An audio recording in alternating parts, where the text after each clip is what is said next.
Baik Kak, sebelumnya bisa dia mulai Kak ya. Jadi di kesempatan kali ini tuh dia sebelumnya udah konfirmasi juga sama Kakak terkait tentang wawancara bagaimana perusahaan Sweet Up ini yang berkaitan tentang supply chain management. Jadi dia akan tanya sedikit juga terkait dengan supply chain management. Nah, sebelum itu Kakak bisa perkenalkan diri terlebih dahulu. Halo, perkenalkan nama saya Yoga sebagai staf Sweet Up Bali selama 2 tahun di sini. Baik, untuk itu dia bisa lanjut pertanyaannya Kak ya. Mungkin Kakak pertama bisa jelasin sedikit tentang latar belakang dari perusahaan Sweet Up ini. Sweet Up Bali yang bergerak di bidang jasa penyewaan tentunya sudah berdiri dari 2018 melihat kebutuhan masyarakat akan acara seperti pernikahan, wisuda, dan kegiatan profesional lainnya. Usaha ini hadir tentunya untuk membantu masyarakat di sini melakukan kegiatan tersebut. Baik Kak, kalau mengenai produk dan layanan yang ditawarkan di Sweet Up Bali ini, mungkin Kakak bisa sebutkan apa saja? Untuk produk itu sendiri, di sini ada jas, ada celana, ada dasi, lalu juga ada rompi, sepatu, mungkin juga suka bros.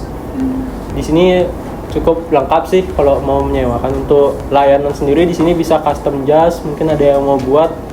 Lalu mungkin ada foto studio juga di lantai 2. Ini bisa jadi pilihan buat masyarakat yang ingin foto studio di sini. Nah, kalau semisal mengenai proses pengadaan bahan baku dari pembuatan jas itu hingga ke konsumen akhir itu seperti apa Kak? Mungkin jelasin sedikit. Kalau dari sini mungkin kita memilih bahan dulu yang sudah customer pilih bahannya, lalu dari kami mencari bahan tersebut di toko kainnya. Tentunya di sini udah punya toko kain pilihan ya, nanti setelah kesana kita beli mungkin berapa meter. Setelah itu kain tersebut kita bawa ke tukang jahit, nanti kita serahkan ke tukang jahit dengan kain beserta ukurannya.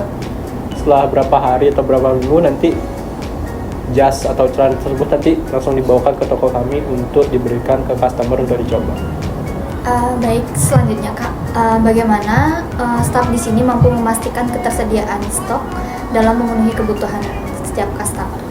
Jadi di sini menggunakan program Excel ya. Jadi dengan program Excel ini cukup membantu untuk mengecek stok dan lain-lainnya kayak entah celana atau apapun. Dengan Excel ini sangat membantu, dan tentunya Sweet Up sendiri juga punya program juga untuk mengecek stok. Jadi dengan 2 program ini tentunya sangat membantu untuk bisa melancarkan untuk dalam mengecek stok dan lain-lain. Terkait tentang sistem sewa dan bookingnya itu di sini tuh kayak gimana? Mungkin bisa dijelasin sedikit. Jadi sistem sewa di sini itu umumnya 3 hari ya. Kalau memang mau lebih dari 3 hari juga bisa. Dan untuk bookingnya itu sendiri bisa datang ke store atau booking via online juga bisa. Tapi memang disaranin buat datang ke toko sih kalau untuk mencoba entah jas, celana apapun supaya ukurannya mungkin biar bisa pas lah. Jadi nggak mengira-ngira sih, mungkin kayak gitu ya. Nah, dari sistem sewa tersebut, saat customer mengembalikan jas yang disewa itu, kalau di Sweet Up ini bagaimana proses dalam perawatannya Kak saat pengembalian jas?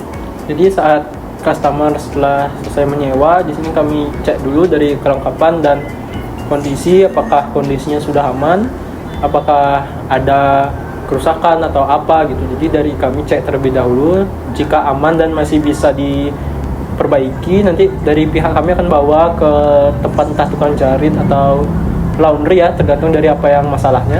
Jadi kalau misalnya cuma kotor, jadi kita bawa ke laundry. Lalu jika ada misalnya kerusakan kayak robek atau apa, itu kami bawa tukang jahit sih. Jadi kita mastiin semuanya itu setelah dipakai customer, kita laundry, kita jahit dan layak untuk disewa untuk customer berikutnya. Lalu kebijakan apa yang dilakukan Sweet Up seandainya customer itu merusak jas Kak? Jadi dari tindakan kami tentunya sudah pasti mungkin ganti rugi ya. Cuma ganti rugi ini tergantung dari apa yang dirusak. Entah jas atau celana itu pasti kita ganti rugi berupa uang itu seharga. Ada yang bervariasi sih, untuk jas itu ganti ruginya sampai 1 juta. Cuma kalau memang udah nggak layak pakai, itu dari pihak customer harus ganti rugi sih. Tapi ada nggak sih customer yang nggak terima karena diminta ganti rugi dengan harga yang begitu? Kalau itu dari pihak kami belum tahu ya, cuma karena kami mengikuti peraturan yang sudah ditentukan, jadinya mau tidak mau memang harus diganti rugi dengan harga yang sudah ditentukannya, seperti itu. Lalu ini pertanyaan terakhir Kak ya. Jadi tantangan apa yang pernah Kakak hadapi selama bekerja di Sweet Up? Kalau dari tantangan internal itu mungkin dari kuantitas customer yang kadang bisa melebihi untuk kita handle ya, tapi kita tetap melayanin sih buat sebisa mungkin nge-handle semuanya biar dapat pelayanan yang terbaik ya. Tapi kalau faktor eksternalnya biasanya kayak entah dari laundry yang kadang nggak sesuai perjanjian, bisa kadang cepat atau kadang lambat sih, tapi sebisa mungkin kita untuk tetap komunikasi juga sama laundry. Terus juga dari kadang customer kadang ada yang ngembaliin telat, jadi itu bisa jadi tantangan sih, kayak harus muter otak buat staff gimana caranya biar untuk selanjutnya staff tuh bisa tetap buat ngebungkus itu buat customer buat besok sih. Sebenarnya itu aja sih tantangan. Baik, itu aja yang dia tanyain untuk terkait tentang perusahaan Sweet Up ini. Sebelumnya dia juga mengucapkan terima kasih karena kakak telah meluangkan waktu untuk dia di sini wawancara juga terkait tentang yang dia tanyain tadi. Jadi untuk itu makasih kak ya. Terima kasih.